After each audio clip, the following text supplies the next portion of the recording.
खर्चीली बहू का रोबोट। रिया की नई नई शादी हुई होती है। अपने नए परिवार के साथ रिया बहुत ही खुश थी। रिया का पति पीयूष काम के सिलसिले में जापान जाता रहता था।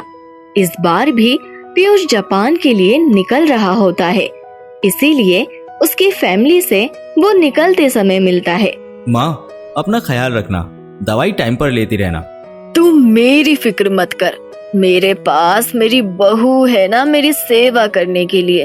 तू अपना ख्याल रखना, टाइम पर सो जाना और इस बार कुछ हटकर लाना हमारे लिए जापान से। हाँ, आप माँ की चिंता मत कीजिए, बस जापान से मेरे लिए ड्रेसेस और ज्वेलरी लाना मत भूलना। हाँ बिल्कुल, याद से लाऊंगा। चलो, मेरी फ्लाइट का टाइम हो गया है माँ, मैं निकलता हूँ। ये कहकर पीयूष वहाँ से जापान के लिए निकल जाता है। अगले ही दिन रिया तैयार होकर घर से निकल ही रही होती है कि तभी सुजाता उससे कहती है, कहाँ जा रही हो बहू? माँ जी, पास के ही मॉल में डिस्काउंट चल रहा है, मैं जा रही हूँ शॉपिंग करने के लिए, आप भी चलिए ना। अरे नहीं बेटा, तुम जाओ, अब इस उम्र में क्या ही शॉपिंग। अरे माँ जी, यही तो उम्र है आपकी, सोचिए कितना कुछ है जो आप खरीद सकती है। नई नई साड़ियाँ, ज्वेलरी, बैग्स, कितना कुछ है। नहीं बेटा, तुम जाओ, मैं जरा मंदिर हो आती हूँ। ओके माँ जी। इतना कहकर रिया मॉल के लिए निकल जाती है और जब शाम को घर आती है तो शॉपिंग बैग से पूरी तरह ढकी होती है, जिसे देखकर सुजाता उससे कहती है, बहू, सामान की जगह पूरा मॉल ही उठा लाई हो क्या? हमें भी तो दिखाओ क्या लाई हो ऐसा। हाँ देखिए माँ जी, ये देखिए कितना प्यारा ड्रेस है ना, एक साथ 4 लेने पर अच्छा डिस्काउंट मिल गया। और ये देखिए साड़ियाँ कितनी सुंदर है, ये वाली साड़ी भी देखिए, ये वाली भी, और ये वाली तो रह ही गई।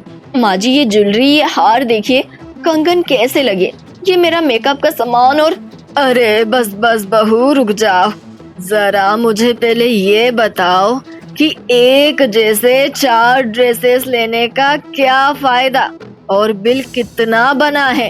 अरे माँ जी, डिस्काउंट में 4 मिल गए, ऐसे ऑफर कभी कभी ही आते हैं, हाथ से जाने नहीं देना चाहिए। और रही बात बिल की, तो ये देखिए सिर्फ 70,000 रुपए का है। अब आप ही बताइए, इतने सस्ते में मेरी 1 महीने की शॉपिंग हो गई, और क्या चाहिए। सुजाता अपना सर पकड़कर बैठ जाती है। ऐसे ही कुछ दिन बीत जाते हैं और पीयूष का फोन आता है।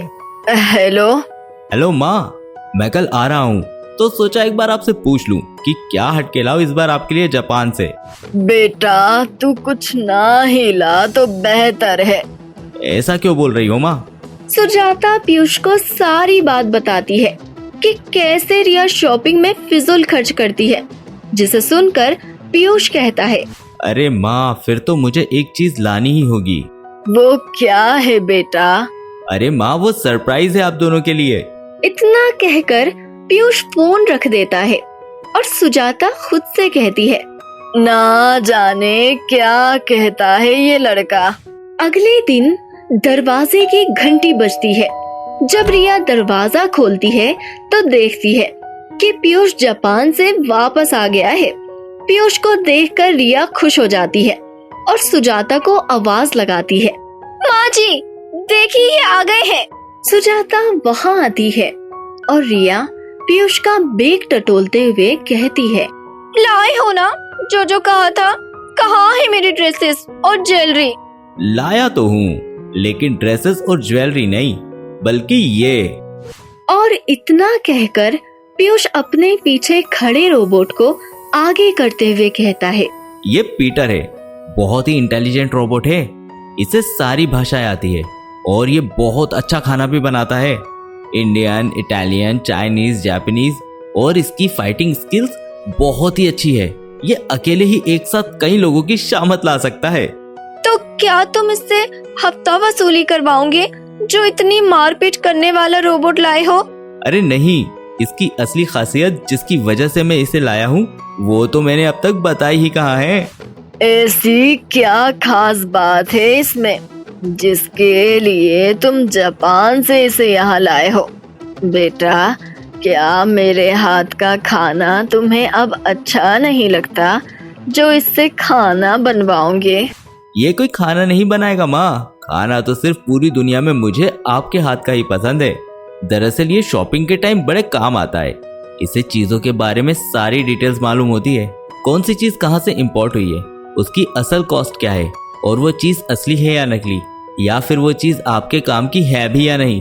अगर आप कोई ऐसी चीज ले रहे हो जो आपके काम की नहीं या फिर उसमें किसी तरह का नुकसान हो सकता है, तो पीटर उसे आपको लेने ही नहीं देगा। अरे वाह, तो इसे यहाँ क्यों रखा है? इसे तो तेरे कमरे में होना चाहिए बेटा, रिया के साथ। ये कहकर सब हंसने लगते हैं। रिया को भी पीटर अच्छा लगता है और वे डिसाइड करती है कि वो पीटर के लिए कुछ अच्छे कपड़े खरीदेगी। इसीलिए एक दिन पीटर को लेकर वो शॉपिंग पर जाती है, जहाँ पीटर उसे हर चीज के नुकसान और फायदे बताता है और वो लोग अपनी लिमिटेड शॉपिंग करके घर आ जाते हैं। इसी तरह कुछ दिन बीत जाते हैं। अब रिया को पीटर के साथ शॉपिंग जाने का मन नहीं करता है, क्योंकि पीटर उसे फिजूल खर्च करने ही नहीं देता है। इसीलिए एक दिन रिया पीटर को डीएक्टिवेट करके चुपचाप शॉपिंग के लिए निकल जाती है और बहुत सारे महंगे गहने खरीदने लगती है। मॉल में कुछ लुटेरे भी होते हैं जो रिया को देखकर एक दूसरे से कहते हैं, काफी बड़ा शिकार हाथ लगा है आज। ये अकेली भी है, इसके साथ कोई नहीं है। इस मालदार को आज कंगाल बना ही देते हैं। रिया अपनी शॉपिंग करके जब घर जा रही होती है, तब सुनसान रास्ते में मौका देखकर लुटेरे रिया को किडनैप करके अपने अड्डे पर ले जाते हैं, जहां वो रिया के सारे गहने और पैसे छीन लेते हैं और रिया के घर वालों को कॉल करके पैसों की मांग करते हैं और पुलिस को बताने पर रिया को जान से मारने की धमकी देते हैं। सुजाता और पीयूष बहुत परेशान हो जाते हैं। माँ, आपने उसे अकेले क्यों जाने दिया? बेटा, हर बार रिया मुझे बता कर ही जाती थी, लेकिन इस बार कुछ बताया ही नहीं। पीयूष रिया के कमरे में जाता है तो देखता है कि पीटर डीएक्टिवेट है। उसे देखकर पीयूष समझ जाता है कि रिया ने शॉपिंग की लालच में पीटर को डीएक्टिवेट कर दिया है और उसके साथ ये सब हो गया। वो पीटर को तुरंत एक्टिव करता है और पीटर के एक्टिव होते ही उससे कहता है, पीटर, कुछ लुटेरों ने रिया को किडनैप कर लिया है, हमें उसे बचाना होगा। उन्होंने कहा था कि अगर हमने पुलिस को कुछ भी बताया तो वो रिया को मार देंगे। वो लोग फिरौती के 50 लाख रुपए मांग रहे हैं। पैसे देने में मुझे कोई दिक्कत नहीं है, मेरे पास जो भी है वो रिया से बढ़कर नहीं है, लेकिन डर इस बात का है कि अगर पैसे लेकर भी उन्होंने रिया को नहीं छोड़ा तो हम क्या करेंगे। उन्होंने किसी एक इंसान को आने के लिए कहा है पैसे लेकर। मुझे एक बैग चाहिए। पीटर के इतना कहते ही पीयूष उसे एक बैग लाकर देता है, जिसे लेकर पीटर लुटेरे के बताए गए पते पर जाता है। मैम साहब, क्या लगता है तुझे तेरे घर वाले हमें पैसे दे देंगे और हम तुझे छोड़ देंगे? लालच चीज ही खराब है। तुम्हें नए नए गहने खरीदने की है और हमें उन्हें लूटने की। काश मैंने अपने पति और अपनी सास की बात मान ली होती तो आज मेरे साथ ये सब ना होता। वो लोग मेरी वजह से कितने परेशान हो रहे होंगे। पीटर हमेशा मेरी रक्षा किया करता था, लेकिन आज मैंने ही उसे डीएक्टिवेट कर दिया। क्यों किया मैंने ऐसा, क्यों? अगर मेरे साथ अभी पीटर होता तो ये कभी होने ही नहीं देता। रिया का इतना कहना ही था कि लाइट के उजाले में एक परछाई हाथ में एक बैग लिए उनकी तरफ आ ही रही होती है। लुटेरे देखकर खुश हो जाते हैं। पीटर अपने चेहरे को ढक कर आया था, जिस वजह से किसी को ये समझ ही नहीं आया कि वो एक रोबोट है। उसके उजाले में आते ही लुटेरे उससे बोलते हैं, अबे लुटेरे हमें और मुंह तू ढाक रहा है। ए रंगा, हटा तो रे इसके चेहरे से नकाब। इस महाबेवकूफ की तनिक शक्ल तो दिखाओ महाराज। लुटेरों के इतना कहते ही उसका साथी पीटर के हाथ से बैग लेकर उसके मुंह से कपड़ा हटाता है तो देखकर हैरान हो जाते हैं और हंसते हुए बोलते हैं, ये क्या चीज है वे ससुरा, इसका पति तो बहुत ही डरपोक निकला। अपनी पत्नी को बचाने के लिए खुद आने के बजाय खिलौना भेज दिया है वे। अरे तो अच्छा ही है, इसको भी रख लेते हैं, मनोरंजन के काम आएगा। इतना कहते ही लुटेरा पीटर को हाथ लगाने के लिए आगे बढ़ता है।